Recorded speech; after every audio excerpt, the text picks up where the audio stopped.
जय श्रीकृष्ण मंडळी. आज आपण एका नवीन गोष्टीकडे वळूया.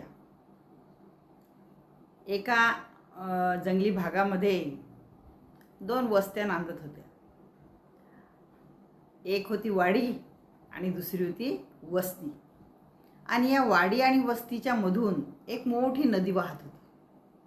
आता या नदी वाहण्यामध्ये काय व्हायचं की नदीच्या पलीकडे वाडी आणि नदीच्या अलीकडे वस्ती.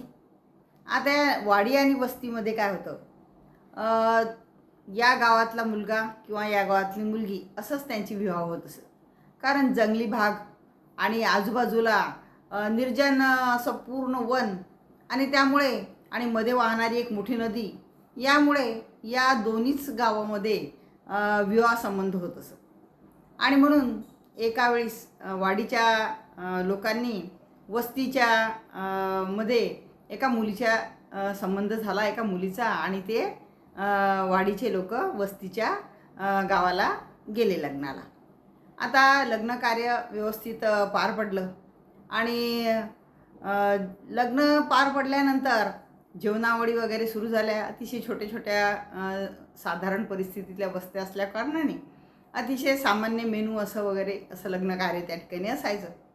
आता योगायोग असं की प्रत्येक कार्यामध्ये काही ना काही विघ्नसंतोषी लोक असतातच.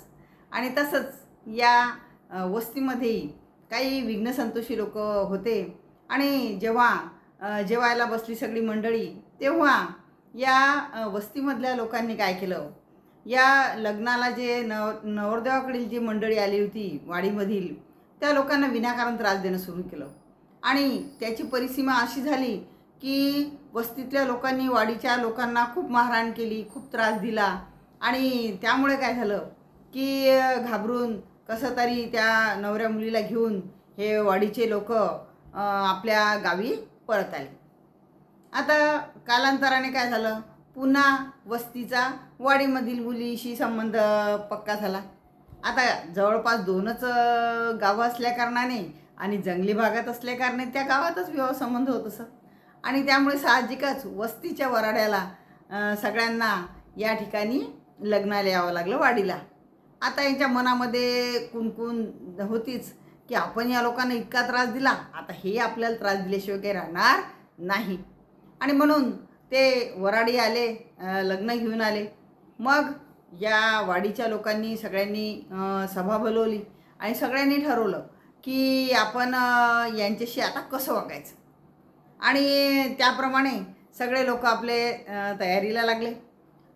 लग्न कार्य एकदम छान थाटामाटात पार पडलं. आता यांच्या मनामध्ये वस्तीमधल्या लोकांच्या मनामध्ये पूर्ण धाकधूक होती की आता हे मागच्या याचा बदला घेतल्याशिवाय राहणार नाही. पण काय झालं, लग्न कार्य आटोपलं, जेवणावळी अतिशय शांततेने आटोपलं. हे त्यांचं इतकं आगत स्वागत करायला लागले, इतकं त्यांच्याशी चांगलं वागायला लागले.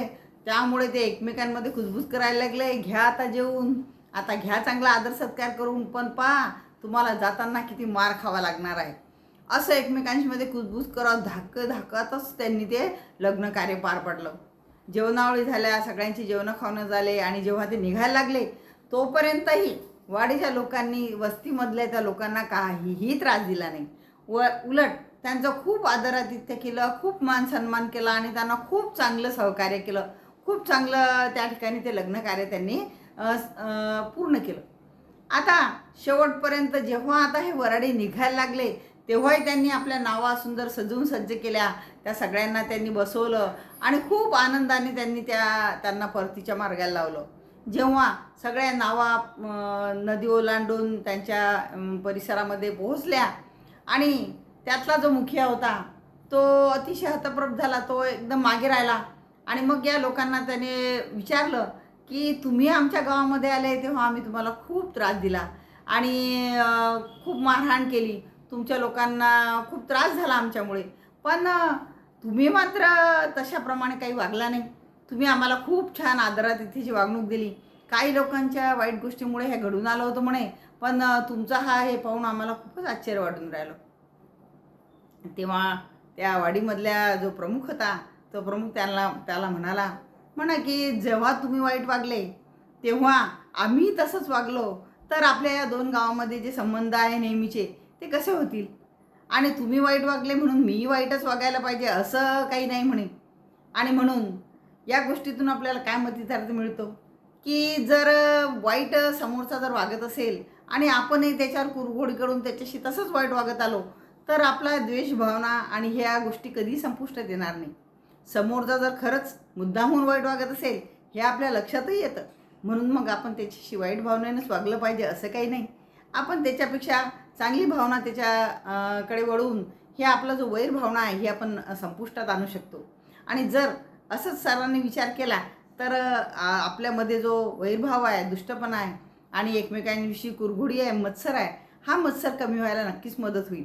आणि जसं वाडीच्या लोकांनी वस्तीच्या लोकांना पूर्ण मनाने माफ केलं आणि त्यांना सहकार्य केलं आणि त्या गावातले संबंध पुन्हा एकदम अत्यंत चांगल्या उत्तुंग शिखरावर पोहोचले आणि एकमेकांना ते खूप चांगले सहकार्य करून चांगल्या प्रगतीपथावर आले, तद्वतच आपणही आपल्या जीवनामध्ये चांगला आदर्श ठेवून एकमेकांशी चांगलं वागून आपलं काम पूर्ण केलं तर नक्कीच आपल्याला यश मिळल्याशिवाय राहणार नाही.